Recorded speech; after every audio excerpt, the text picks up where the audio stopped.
This short video will help you get started with FME. We will start in FME Workbench, which is the authoring environment for creating and running data transformations. In our scenario, we will need to convert a CSV file of bee farms to AutoCAD for use by our local government. The first step is to specify the input data. Do this by adding a reader.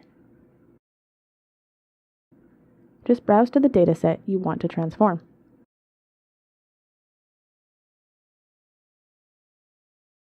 This is where you'd set any parameters specific to that format, or tag the coordinate system if one hasn't been specified.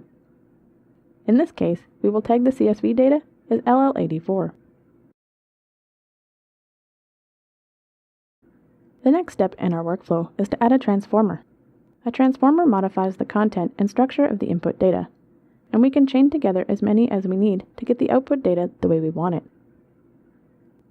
You can browse the transformer gallery to see hundreds of possibilities sorted by category, or if you know the transformer you want, you can start typing a keyword. For our scenario, we will use a vertex creator to convert the CSV rows into spatial features.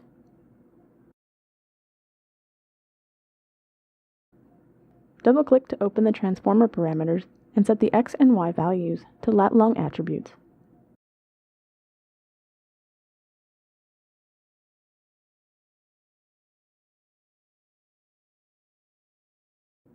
Let's preview this transformation by clicking Run with Feature Caching. When the translation is complete, we'll double-click the Inspect button on the output features to view them in the FME Data Inspector. You can see we've successfully transformed the CSV data into spatial features.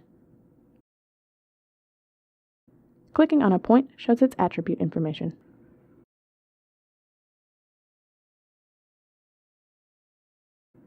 Final step in our workflow is to specify the output format.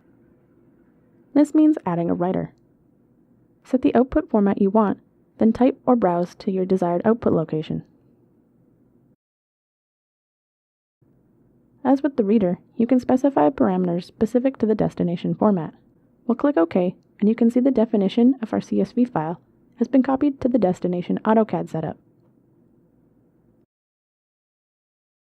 Connect the writer and click Run. This will transform your CSV file to an AutoCAD DWG. So that's how you set up a basic transformation with FME. If you want to take it a step further and automate the entire workflow to process multiple input files, check out FME Server.